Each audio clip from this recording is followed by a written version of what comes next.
You don't say. So, Russ, seriously, this isn't a huge shock to anyone. Russell T Davies admits he's putting the modern world into new Doctor Who episodes. You don't say. I thought we were watching classic Doctor Who, but you mean all this talk about gender, being transgender and what planet of the incels and all that? You're telling me that this is the modern day? I had no idea. Just like I had no idea that Bill Potts was gay. Yeah, sorry, spoiler alert for anyone who didn't know. Bill Potts was not only black, but she was gay. Because they didn't make that clear at all in the show.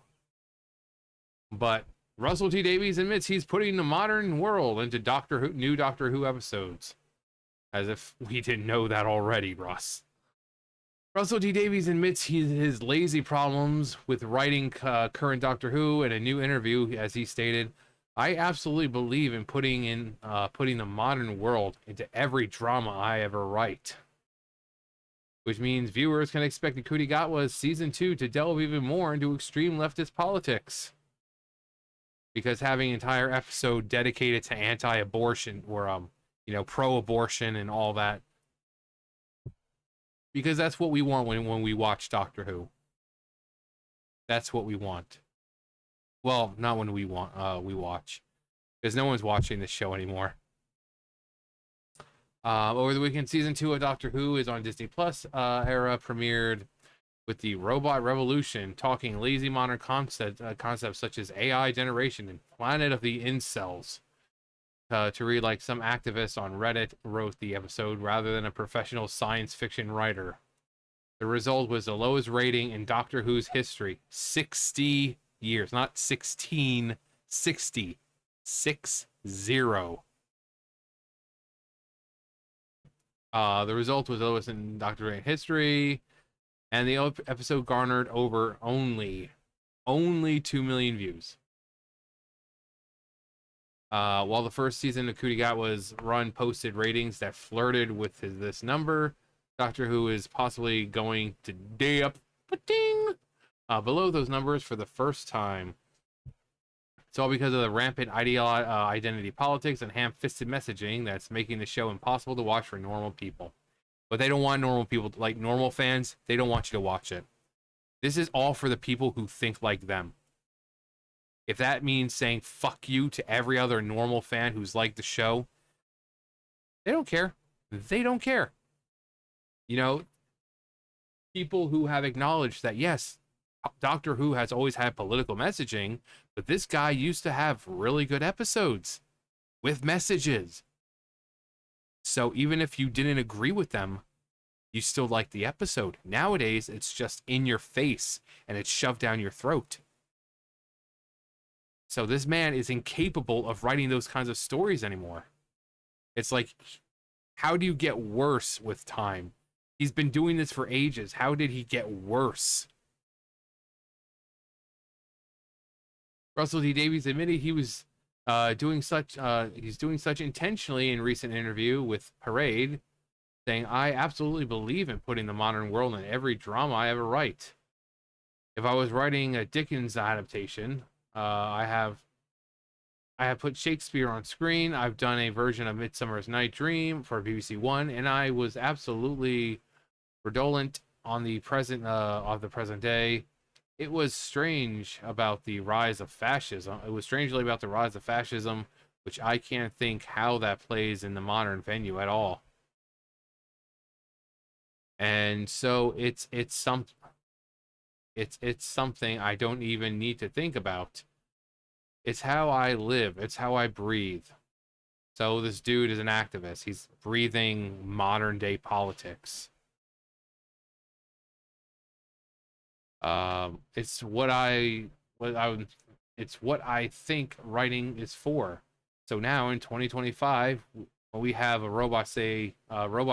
Doctor Who's been saving robot stories since 1963, or been having robot stories since 1963. But now you're with your robot story. It would be fallacious and mendacious if you didn't use the letters AI. This guy. This guy. Uh,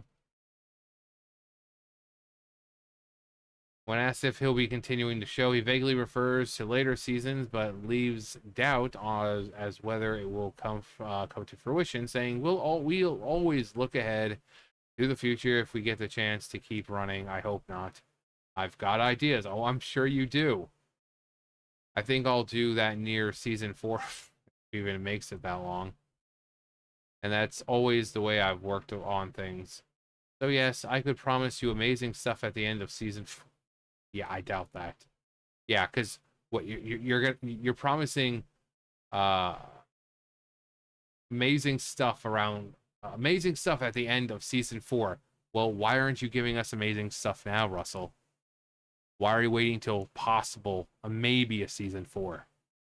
Why not give us good stuff now? Why don't you write stories the way you did, where you can have your political messages, but not in such a way that treats your viewers like they're fucking stupid? You guys, this story's about racisms. You shouldn't do a racisms because racisms is bad. Women are strong. Women of color are even stronger. White men are. Instead of giving us those stories with no real fun to it at all, why don't you go back to writing the stuff you used to?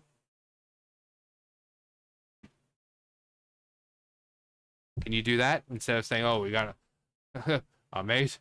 So yes, I could promise you amazing stuff at the end of season 4. Well, how about you start now, Russell? How about you start now? There are things we've already mentioned that are going to bear fruit a long time, and yeah, I doubt that.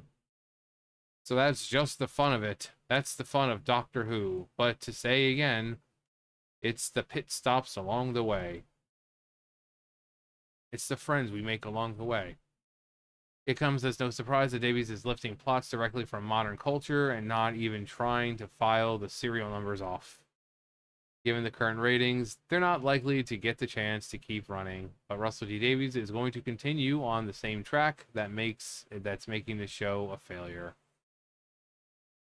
Again, this guy used to be able to write good stories. What the hell happened? He used to know. He used to know. He used to know what the Doctor was about. Now it's like, oh yeah, I'm gonna have the Doctor go and make out with some guy while leaving his companion behind, because that's something the Doctor would totally do. I mean, modern day Doctor would do that. You wouldn't see Christopher Eccleston or David Tennant or Matt Smith's Doctor doing that. But no, it's modern day. We need to get with the young, hip crowd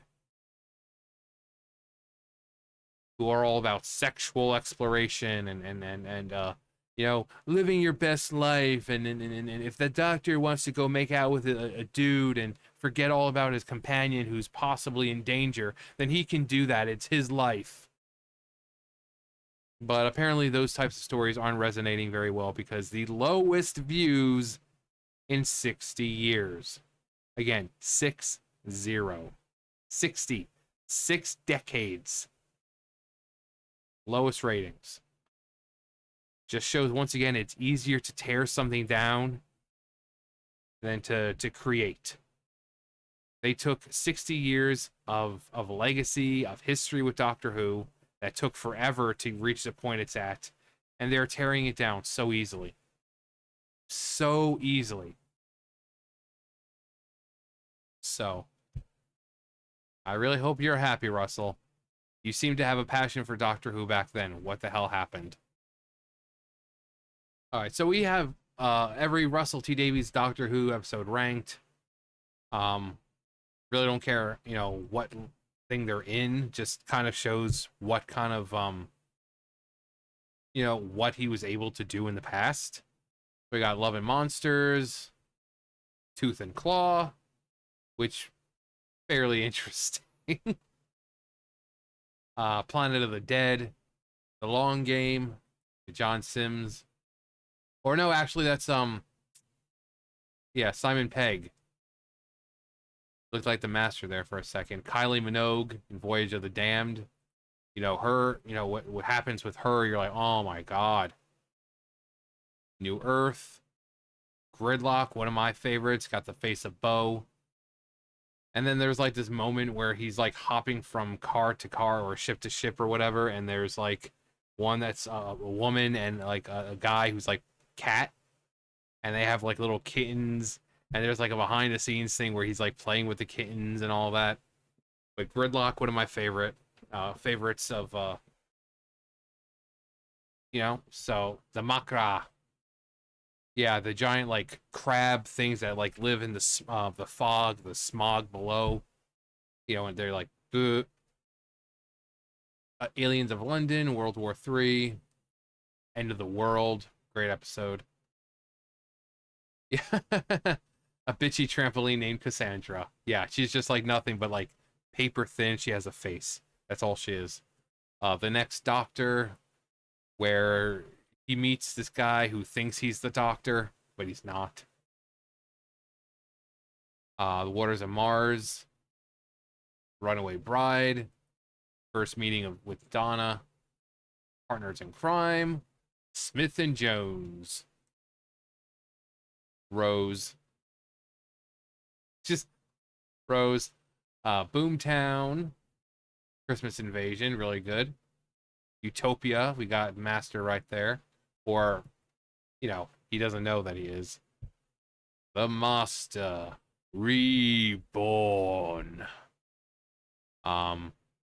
Really good episode. The Sound of Drums, Last of the Time Lords, really good episode. The End of Time, really good episode. A Stolen Earth. Army of Ghosts, Doomsday. Yeah, this one will absolutely break you. Bad Wolf, Parting of Ways. Midnight, which was really cool. Midnight with the kind of like creature entity that kind of mimics you at first, where it's subtle, but then they're basically saying things exactly the same time as you. The alien gets aboard their tiny little bus. It takes over one of the passengers and starts to mimic everyone else on board, word by word, syllable by syllable. It learns, and then it hones in on the doctor. It stops mimicking and starts anticipating, and then it steals the doctor's voice and takes away his control. Yeah. Turn Left, really, really good episode.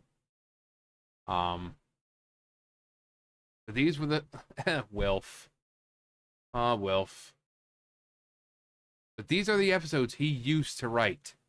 These amazing stories he used to write. Nope, can't do that anymore, can we? Nope. Now it's got to be ham-fisted down your throat with messages. Not fun, not clever, not witty, not subtle, but just down your throat. Because he thinks that his audience is stupid. Which, considering the people who are watching Doctor Who now, it's not it's not people like us, the ones who have been tired of it and aren't watching anymore. It's his people. So that's how he sees his people. He thinks his people are stupid. So, as normal people have stopped watching Doctor Who, the only people watching it now are like, oh my God, representation. Oh my God, oh my God, yes, Slay Queen. Those are the only people watching this now.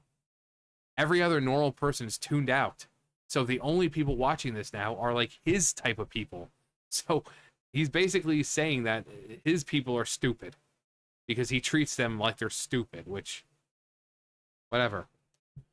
But yeah, Russ, can you just go back to writing the way you used to? Having messages but making them good stories? Can we do that?